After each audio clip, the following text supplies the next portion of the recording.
Agad na isinara ni Steven ang pinto at nilock ito para walang makaistorbo sa kanilang usapan. Ano ba, nakikialam ka sa trabaho ko, alam mo ba? Ang dami kong trabaho kanina. Galit na galit si Camila. Tingnan mo, si Camila lang ang naglakas loob na magalit ng ganyan kay Steven kahit alam na niya na si Steven ay Mr. President. Anong sabi sa'yo ni Mom? Kinausap ka niya diba? Dahil dito, gayon pa man. Naintindihan na ngayon ni Camila kung bakit parang nagmamadali si Steven kanina. Not right, she's not talking to me. Pero taking and forcing me to talk to her. Tinama ni Camila. Anong sabi niya? Dapat ko bang sabihin sa kanya ng detalyado? Natarante si Camila, pero sa huli, mas gusto niyang sabihin kay Steven. Gusto niyang ipalaglag ko ang pagpapanggap na dinadala ko, at mawala ng tuluyan sa buhay mo.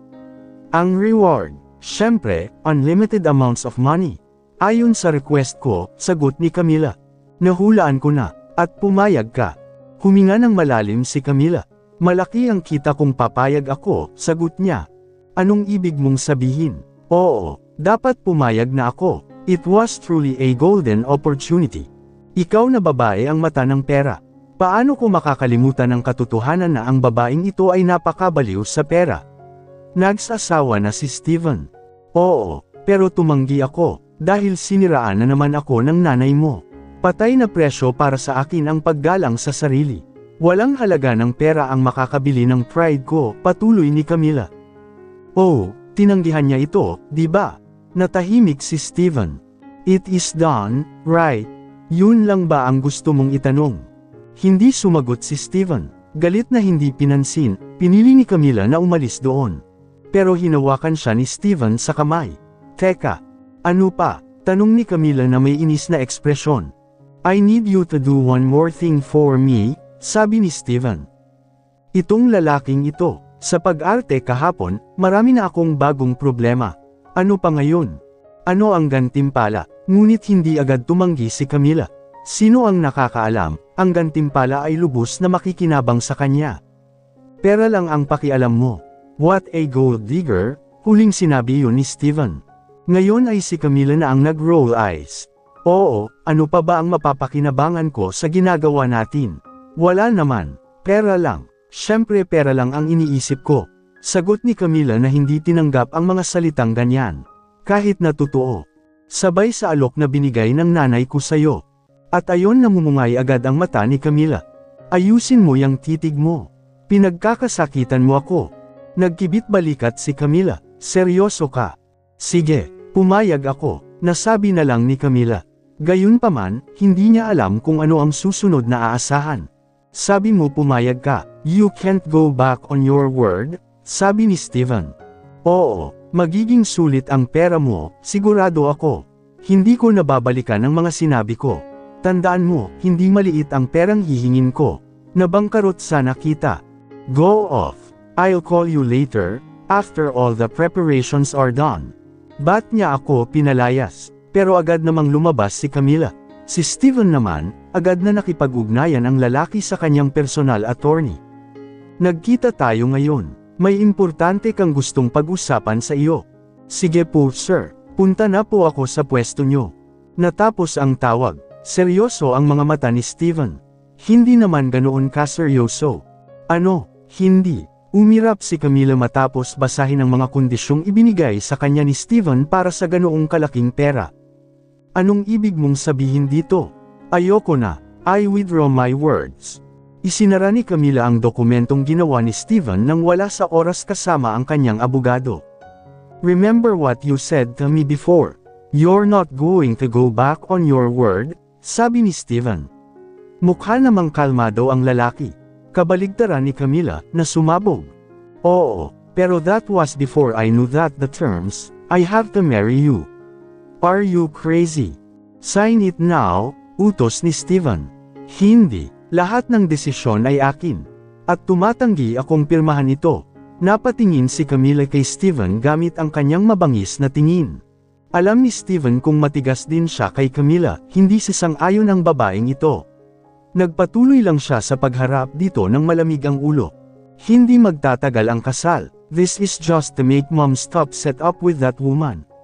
After that, we will divorce. We'll both benefit, Camila.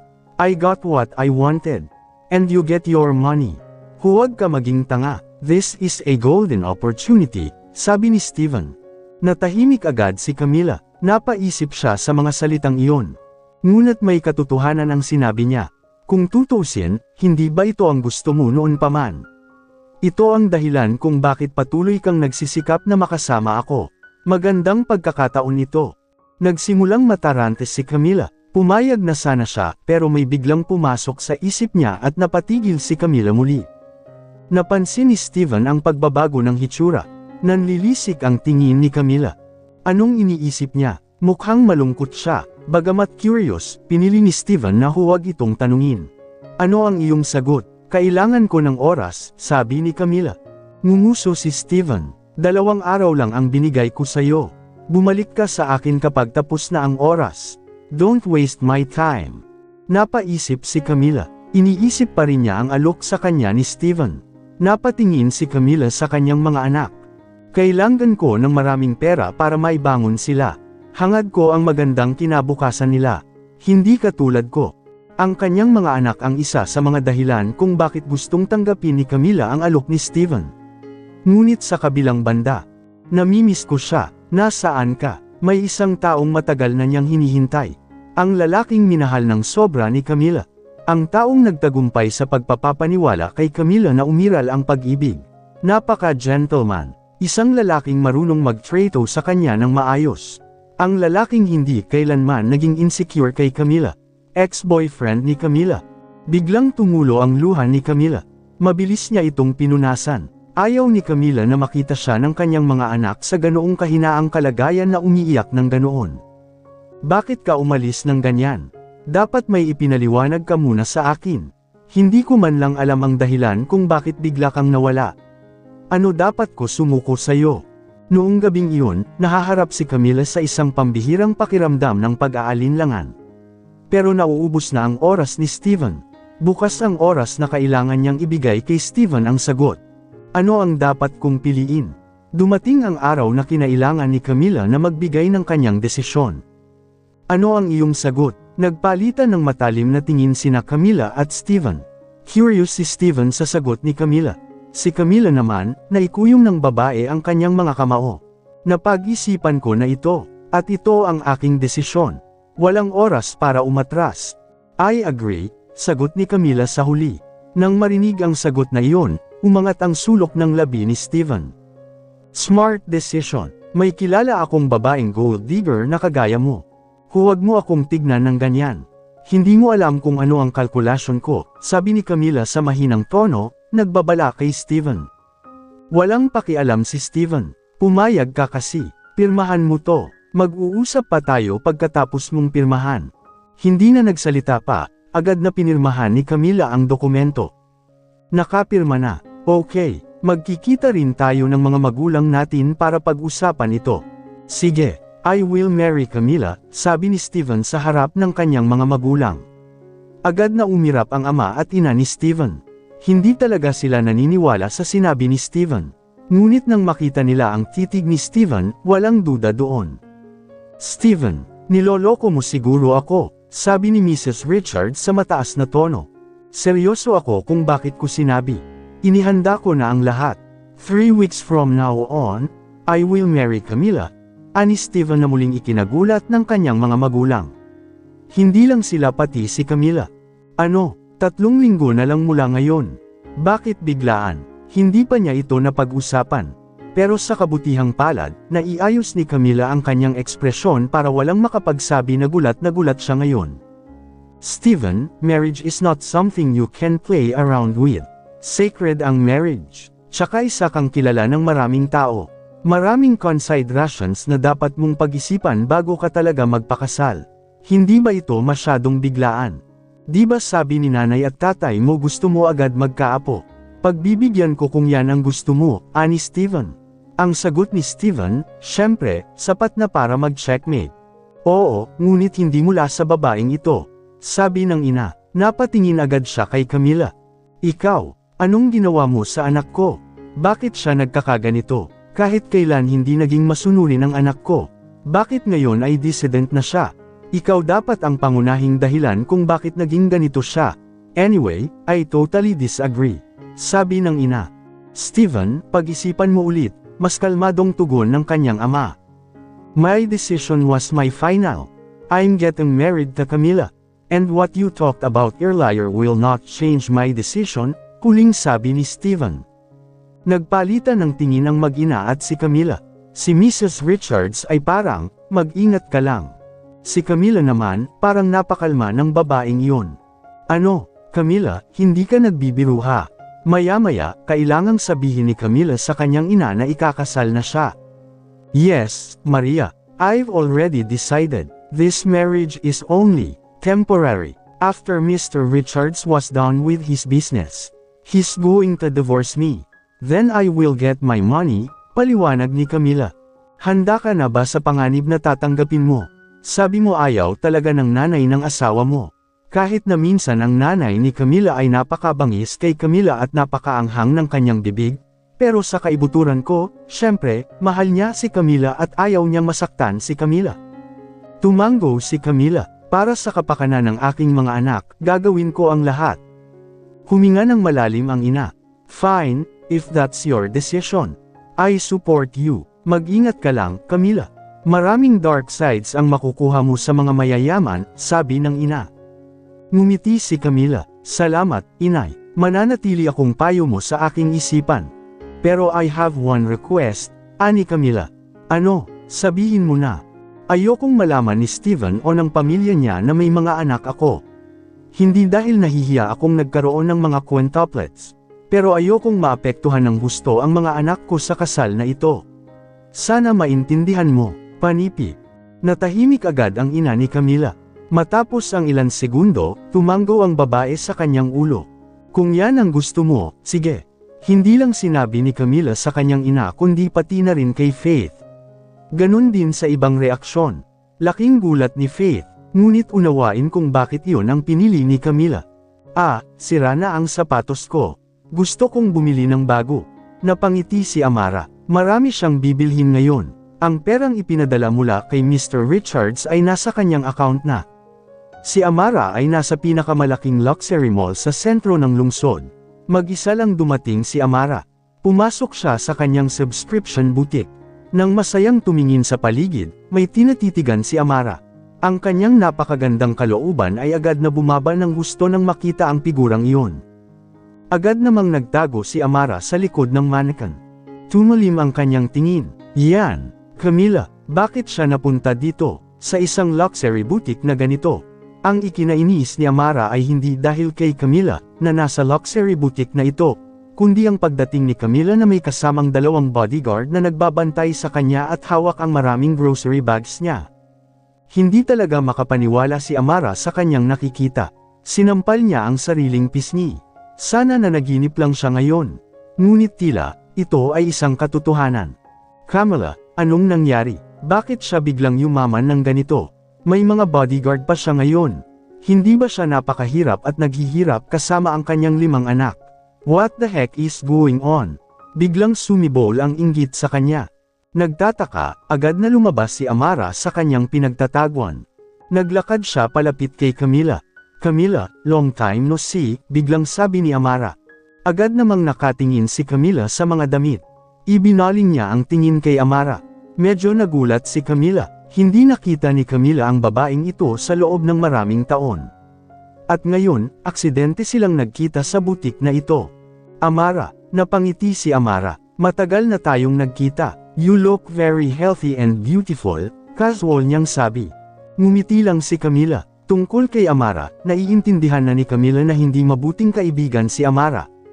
Makikita ito sa dati niyang ugali nang magkaroon ng sakuna si Camila 4 na taon na ang nakakaraan.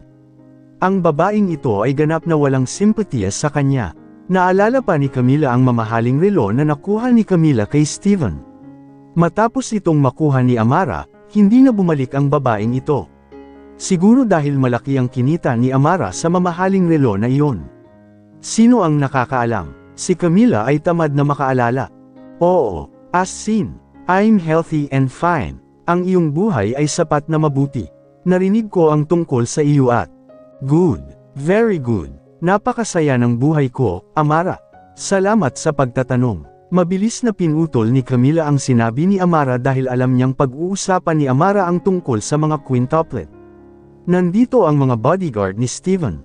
Nag-aalala siya. Isusumbong agad nila kay Steven na mayroon siyang 5 anak. Nagulat si Amara sa mabilis na pagsagot ni Camila. Nang walang kaunting pagdududa, ang sagot ni Camila ay mas lalong nagseselos. Tignan mo, nakakuyong pa ang mga kamay niya nang hindi sinasadya. Kung ganoon mauna na ako. Tapos na ako, sabi ni Camila. Ngumiti ulit si Amara. Tumango ang babae, agad namang umalis si Camila sa lugar na iyon.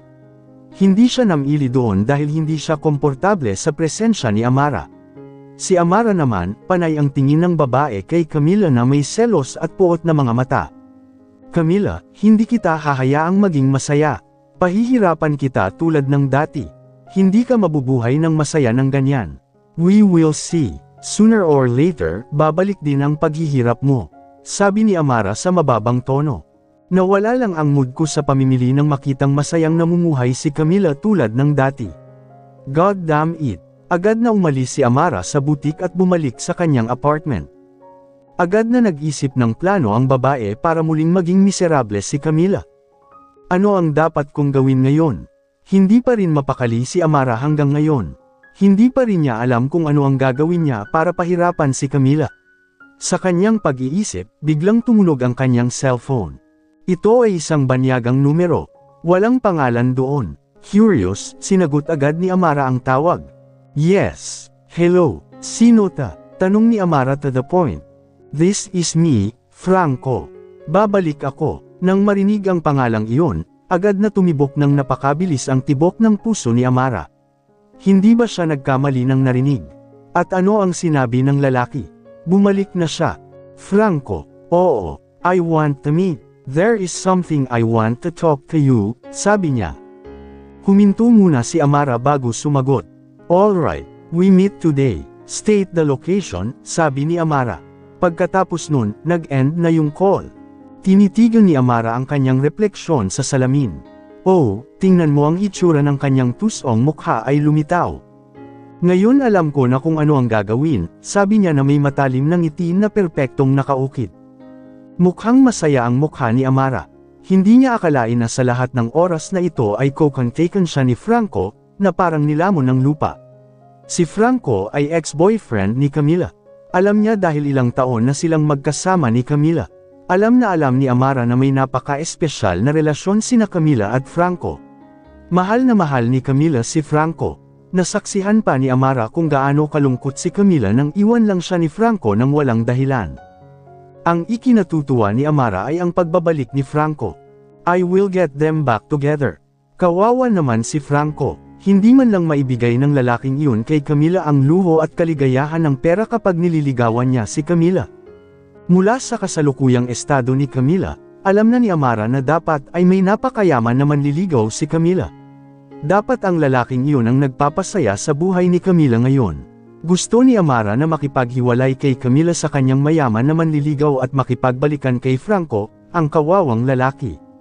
Sigurado si Amara na mahal pa rin at laging mahal ni Camila si Franco at papayag siya kung babalikan siya ni Franco para maging manliligaw niya.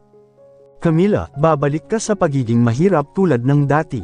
Sa wakas, nakarating si Amara sa isang lugar. Pinili niya ang lugar na ito. Isang 5-star na restaurant. Siya na mismo ang nagsabi kay Franco na siya ang magbabayad kaya naman pinakiusapan niya si Franco na huwag mag-alala dahil siguradong hindi kakayanin ng lalaki kahit tubig lang. Ngunguso si Amara. Talagang tugma ang mga kawawang lalaki sa mga kawawang babae. Siguradong magkakasundo si Camila at Franco. Bumaba si Amara sa kanyang sasakyan at agad na pumasok sa loob. Malamang, nauna si Franco. Nang makita niya ang lalaki ay medyo natigilan si Amara dahil tuluyan nang nagbago ang hitsura ni Franco simula noong huli niyang makilala ang lalaking ito. Nagsisimulang makaramdam ng kakaiba si Amara. May masamang pakiramdam na naruroon sa loob niya. Samantalang si Franco naman ay binati lang ng lalaki si Amara bilang paggalang. Pinahinti ba kita? Tanong niya. Medyo, sagot ni Franco. Humalaklak si Amara. Don't feel so offended. After all, ako naman ang magbabayad ng bill, nakangiting sabi ni Amara. Pero alam na alam ni Franco na masama ang tingin nito sa kanya kanina. Ganun pa man, hindi naman nagalit si Franco. Bahagyang ngumiti lang ang lalaki. Kamusta ka na Franco? Wow, ang tagal na kitang hindi nakikita ng harapan ha. I'm fine, casual na sabi ni Franco. Ikaw? Tanong pabalik ni Franco. Actually, wala talagang pakialam si Franco sa balita ni Amara. Pero pinipilit lang niyang maging palakaibigan. Ano ang hitsura nito? Tanong niya. Habang sinasabi niya ito, itinabi niya ang kanyang buhok para makita ang kanyang brilyante na hikaw. Hindi lang iyon, sadyang ipinakita pa ni Amara ang kanyang mga diamond ring. Nakikita mo ba? Napakayaman ko ngayon. Madali akong makabili ng mga gintong alahas at diamante. Kung ano man iyon, mabibili ko na. Hindi ako naghahanap ng pera, ngunit hinahanap ako ng pera. Sabi niya na may mataas na antas ng pagmamataas. May sasakyan din ako ngayon. Lamborghinis. May dalawa pa ako sa villa. Sabi niya. Natahimik si Franco. Nang makitang walang imik si Franco, tumawa si Amara. No need to feel so inferior. Hindi ka rin naman masyadong nagmamadali, she said, trying to make Franco feel better. Muli, ngumiti lang si Franco. Buti naman at okay ka. Marami akong nakikitang improvement sa'yo, Amara. Dapat pinaghirapan mo talaga ang lahat ng ito, ani Franco. Tumango si Amara. Oo naman. Pinaghirapan ko talaga, sabi ni Amara sa sobrang sigla. I don't want to be poor like you. Siguradong maraming maghihirap kung mahirap pa rin ako tulad mo, Franco. Oo, tama ka, sabi ni Franco. Hindi pa tuluyang nawala ang pagiging mapagkumbaba ni Franco. Anong ginagawa mo? Anong negosyo mo? Tanong niya. I'm very interested. Who knows? Marami akong matututunan sa iyo, patuloy niya. Nang marinig ang hindi inaasahang tanong, medyo nagulat si Amara, at nakita ni Franco ang hitsura ng pagtataka. Itinagilid ni Franco ang kanyang ulo. Ano ba? Mukhang nagulat ka sa tanong ko, nakangiting sabi ni Franco. Ha? Nagulat? Imposible. Hindi man lang ako nagulat. Medyo namanghalang ako. Medyo mabigat din ang tanong mo para sa mga mahihirap. Kadalasan, ang mga mahihirap ay pumupuri lang ng hindi nila alam kung gaano kagusto ang mga mayayaman. Tumawa lang si Franco. We have to learn from people's experiences. I don't feel ashamed at all. Besides, you are a great person. Your experience must be amazing. So, what are you doing to get this forgiveness of wealth? Nag-clear throat si Amara. Naguguluhan pa rin si Amara sa isasagot. Hindi niya posibleng sabihin kay Franco na nakuha niya ang lahat ng perang ito dahil nagawa niyang manloko ng isang maharlika. Isa pa, ang resulta ng panloloko sa asawa ng kanyang apartment, na walang iba kundi ang dating kasintahan ni Franco.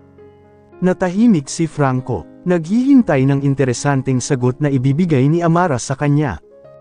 Walang kwenta kung bibigyan kita ng tips kung paano mo makukuha. Ikaw na kawawa at ang brain capacity mo, na siguradong mas mababa sa akin, siguradong hindi mo kaya, ani Amara. So, you don't need to know, Franco, patuloy niyang nakangiti at umiling-iling. As if she thought ang tanong ni Franco ang pinakakatangahan.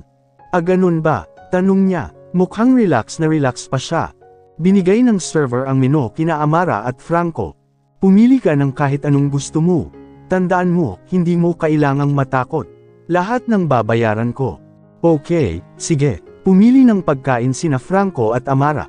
Medyo nagulat si Amara dahil pinakamahal ang menu na pinili ni Franco at marami siyang in-order.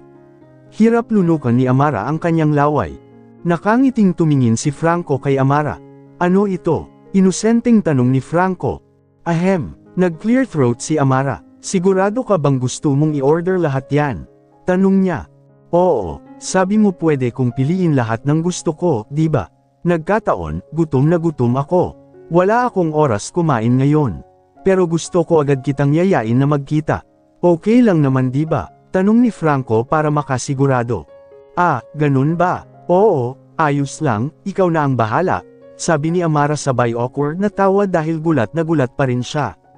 Salamat, Amara. Pareho pa silang naghihintay na dumating ang order menu. So, I'm pretty sure you have something you'd like to talk to me about. That's why you asked me to meet me. So, about what? Tanong niya. Gusto niyang pag-usapan ang tungkol sa isang bagay para makalimutan ang menu ng pagkain na na-order ni Franco ng sobra. Ito ay dapat na 10,000 dolyar ang halaga. Ang kaawa-awang lalaking ito ay gusto rin akong bigyan ng kawalan. Kung hindi dahil sa kagustuhang gawing mahirap muli si Camila, tatanggihan ko talaga na bilhan siya ng pagkain ng ganito kamahal. Napadaing na lamang si Amara sa kanyang puso. Camila, nagtagumpay ang unang salita na sinabi ni Franco, lumilikha ng manipis na ngiti sa mukha ni Amara. Camila, yung ex-lover mo, sabi ni Amara na sadyang pinipigilan ang salitang ex-lover. Ang sinabi ni Amara ay lumikha ng pagkakunot sa noo ni Franco. Ex-lover, anong pinagsasabi mo? Nagde-date pa kami ni Camila. Walang break between us, paliwanag niya. Ang paliwanag niya, syempre, mas lalong lumaki ang ngisi sa mukha ni Amara. Malaki, magiging swabe ang plano ko. Hindi na ako makapaghintay. Oh, so, hindi pa kayo naghihiwalay. I guess, simula nung umalis kayo, nag-break kayo. Sinimulan ni Amara na pukawin ang pag-uusap upang maging mas matindi sa direksyon na gusto niya. Panay ang iling ni Franco. Hindi naman. How could I decide to break up with Camila? I really love her, Anya. Nawala lang ako para may gawin. And I've done that one thing well. Now I'm back. I wanted to contact Camila and ask her to meet. Pero hindi na active ang number. Kaya naman nakipag-ugnayan ako sa iyo at nagtanong. You to meet. Gusto kong humingi ng number ni Camila sa kanya ng sobra, sabi ni Franco. Huli ka, sobrang saya ni Amara. Tumango si Amara. Kaibigan mo pa rin si Camila, di ba? Tanong ulit ni Franco. Tumango si Amara. Oo, syempre, good friends pa rin ako sa kanya. Bueno, labis na nag-alinlangan si Franco. Pero hindi na siya nakatira sa akin. Alam mo, mayaman na ako. Si Camila naman, mahirap pa rin siya, she said in a whisper tone. Nasaan siya? Tanong niya. I can't tell you, but I can help you to be close to each other like before. I think Camila is still very angry with you kasi umalis ka nang walang paliwanag. Agad na nagbago ang mukha ni Franco. Labis siyang nalungkot nang marinig na galit si Camila sa kanya. Camila, pasensya na. Hindi ko naman talaga sinasadyang saktan ka ng ganyan. Talagang hindi. Nawala ako para sa aming dalawa. Para sa ating pagmamahalan. At ngayong nagawa ko na, bumalik ako para sa ating pagmamahalan. Pagkatapos nito, magiging masaya na tayo, sabi ni Franco. Matutulungan mo talaga ako. Oo, syempre. 1,000% sure ako. Masyadong excited na sagot ni Amara. Nakahinga ng maluwag si Franco. Pero may mga requirements ako na dapat mong tuparin bago ka matulungan para mapalapit ulit sa kanya, Franco, sabi ni Amara. Anong requirements ang ibig mong sabihin? Tanong niya. You must be able to win back Camila's heart. Make her fall in love with you again. Make Camila unable to look away from you. How? Can you do it? Mabilis na tumango si Franco. Kaya ko, I will treat her like a queen. I'll make sure na masaya si Camila sa akin, ani Franco. Walang kahit katiting na pagdududa. Nakaisip si Franco ng iba't ibang plano para mapasaya si Camila. Gustong sumangot ni Amara. Masaya ang kawawang lalaking ito. Paano pasayahin ang isang babae kung wala siyang pera? Ano ang a-dreamer? Pero sagot ni Amara na may kasamang ngiti. Good. Kung oo, dahan-dahan lang. Ako na ang mag-aayos ng meeting niyo ni Camila. Tumango si Franco. Tuwang-tuwa siya, syempre. Malapit na niyang makilala ang kanyang pinakamamahal na kasintahan. Camila, mahal ko, magkikita pa tayo. Gusto talaga kitang yakapin ng mahigpit. Nagpatuloy sa pag-uusap sina Amara at Franco. Hanggang sa tuluyang dumating ang ulam at kumain na sila. Yung pagkain na in-order ni Franco, hindi na inubos ng lalaki. Hindi man lang ito ginalaw ni Franco. Isang ulam lang ang kinain niya. Hiniling ni Franco na balot na ang pagkain na in-order para maiuwi niya. Ang tipikal na batang mahirap. Ang sarap namang magbalot ng pagkain at pagkatapos ay dalhin ito sa bahay. Tapos na ako, sabi ni Franco. Akala ko patapos ka na sa pagkain mo. Ba't balot mo lang ha? Ang galing mo talaga gumastos ng pera ng tao ha. Haha, pero okay lang. Mabait naman ako. Wala akong problema. Kasama iyon, sabi ni Amara. Gayunpaman, sa kanyang kaakit-akit na ngiti, ibinigay ni Franco kay Amara. Hanggang sa tuluyang humingi sa waitress ng kanilang food bill. Napatingin si Amara kay Franco na nakatitig sa bill. Bakit? Ang mahal, ha? Siyempre, mamahaling restaurant ito. At hindi mo na malayang naka-order ka ng maraming pagkain. Yung ugali ng mga kawawang lalaki, Franco. Pasensya na, pero, gaya nga ng sabi ko. Okay lang. Pero bagay kay Camila, natatawang sabi ni Amara. Sana hindi masaktan si Franco, dahil pabiro ang tono ng pananalita niya. Ibigay mo yan, tingnan ko ang bill, sabi ni Amara habang iniabot ang kanyang kamay. Pero hindi iniabot ni Franco ang bill. Nakatitig lang siya kay Amara. May pagbabago sa kanyang mukha. Tila, nakaramdam ng sakit si Franco nang marinig ang mga salita ni Amara na patuloy na minamaliit. Ano? Tanong niya. Fair na, hindi ka naman nasaktan sa mga sinabi ko diba? Nagbibiro lang ako, Franco. Hindi mo naman sineseryoso ang ganyan. Dali, ibigay mo na ang bill. Babayaran ko na, madali, sabi niya. Ibinaba ni Franco ang kanyang ulo. Nakaramdam ng pagkalito si Amara, syempre. Lalo na nang makita niyang taas-baba ang balikat ni Franco. Tumawa ang lalaki. Anong pinagtatawanan mo? Tanong ni Amara na hindi maintindihan. Haha, hindi. I just think that this is very funny, sagot ni Franco. Anong nakakatawa? Wala talagang nakakatawa dito. Hindi sumagot si Franco, nilabas niya ang kanyang credit card. At agad siyang pinandilatan ni Amara. Tinawag ni Franco ang waiter at saka nag-type ng PIN niya. Nabayaran na. Nagbayad na ako, sabi ni Franco sa sobrang kalmado. Ibinalik niya ang credit card sa kanyang wallet. Ang ikinagulat ni Amara ay ang credit card na ibinigay ni Franco ay hindi isang ordinaryong credit card. Isa itong Amex Black Card, mga credit card na maaari lamang pag-aari ng ilang partikular na tao. At ang mga tiyak na tao ay, syempre, mga mayayaman. Paano kaya nagkaroon ng card si Franco? Impossible. Ikaw yun. Your credit card. Amex Black Card ba yan? Where did gets mo yun? Ikaw nagnakaw ka, hindi ba? Pagbibintang pa ni Amara kay Franco. Nang marinig ang mga walang basehang akusasyon, ngunguso na lang si Franco.